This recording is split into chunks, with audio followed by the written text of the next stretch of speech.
Assalamualaikum warahmatullahi wabarakatuh. Hai semuanya, perkenalkan aku Dara Agustin dengan nomor NIM 2205110861, mahasiswa Universitas Riau, jurusan Ilmu Pendidikan, Prodi Pendidikan Masyarakat. Di video kali ini aku akan menjelaskan cabang-cabang ilmu filsafat untuk memenuhi tugas ujian tengah semester mata kuliah Filsafat Ilmu Pendidikan. Cabang-cabang ilmu filsafat yang pertama aku akan menjelaskan logika. Nah, apa sih itu logika? Logika adalah sebuah cabang filsafat yang praktis. Praktis di sini maksudnya berarti logika dapat dipraktikkan dalam kehidupan sehari-hari. Logika lahir bersamaan dengan lahirnya filsafat di Yunani, dalam usaha untuk memasarkan pikiran-pikirannya serta pendapat-pendapatnya. Filsuf Yunani kuno tidak jarang mencoba membantah pikiran yang lain dengan menunjukkan kesesatan penalarannya. Logika digunakan untuk melakukan pembuktian. Logika mengatakan yang bentuk inferensi, yang berlaku, dan yang tidak. Secara tradisional, logika dipelajari sebagai cabang filosofi, tetapi juga bisa dianggap sebagai cabang matematika. Logika sebagai cabang filsafat adalah cabang filsafat tentang berpikir. Logika membicarakan tentang aturan-aturan berpikir agar dengan aturan-aturan tersebut dapat mengambil kesimpulan yang benar. Dengan mengetahui cara atau aturan-aturan tersebut dapat menghindarkan diri dari kesalahan dalam mengambil suatu keputusan. Menurut Louis O. Katzoff, logika membicarakan teknik-teknik untuk memperoleh kesimpulan dari suatu perangkat bahan tertentu dan kadang-kadang logika didefinisikan sebagai ilmu pengetahuan tentang penarikan kesimpulan. Logika bisa menjadi suatu upaya untuk menjawab pertanyaan-pertanyaan seperti: adakah metode yang dapat digunakan untuk meneliti kekeliruan pendapat? Adakah yang dimaksud pendapat yang benar?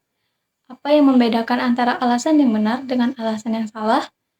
Nah, sehingga filsafat logika ini merupakan cabang yang timbul dari persoalan tentang suatu penyimpulan. Nah, apa saja sih contoh logika dalam filsafat? Contoh logika dalam filsafat adalah konsep dasar kebenaran. Kebenaran dapat diartikan sebagai faktualitas suatu pernyataan. Teori logika menegaskan bahwa pernyataan apapun yang berbentuk jika X, maka X pasti benar. Di sini, penentuan bahwa suatu pernyataan benar jika mengikuti format ini menunjukkan penerapan metodologis untuk memecahkan masalah kebenaran filosofis. Jika itu benar, maka itu benar. Mungkin ada yang berkata, atau jika rumputnya hijau, maka rumputnya pun hijau. Nah, apa sih tujuan logika dalam filsafat? Tujuan logika dalam filsafat ialah untuk mengevaluasi teori dan metodologi logis, menguji validasinya dalam memecah masalah dunia nyata. Bidang ini berpusat pada penciptaan kerangka kerja yang jelas untuk menilai kesehatan logika. Melalui logika dalam filsafat, banyak teori logika diterapkan, ditantang, dan juga diperkuat. Cabang ilmu filsafat yang kedua yakni kritik ilmu-ilmu. Dalam filsafat yang dimaksud dengan kritik ilmu adalah ilmu pengetahuan yang memusatkan pada teori. Kemudian dari ilmu teoritis ditemukan, kemudian digabungkan menjadi satu sehingga melahirkan ilmu baru yang lebih kritis.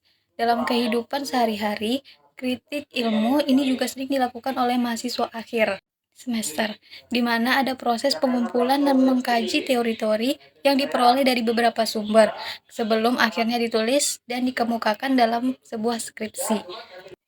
Nah, teman-teman, cabang ilmu filsafat yang ketiga itu ada metafisika. Metafisika ini adalah cabang filsafat yang berkaitan dengan proses analisis dan hakikat fundamental mengenai keberadaan dan realitas yang menyertainya. Kajian mengenai metafisika umumnya berporos pada pertanyaan mendasar mengenai keberadaan dan sifat-sifat yang meliputi realitas yang dikaji. Pemaknaan mengenai metafisika bervariasi dan setiap masa dan filsuf tentu memiliki pandangan yang berbeda. Secara umum, topik analisis metafisika meliputi pembahasan mengenai eksistensi, keberadaan aktual, dan karakteristik yang menyertai ruang dan waktu, relasi antar keberadaan seperti pembahasan mengenai kausalitas, posibilitas, dan pembahasan metafisis lainnya. Mengingat jangkauan kajian yang dipusatkannya, metafisika menjadi sebuah disiplin yang fundamental dalam kajian filsafat.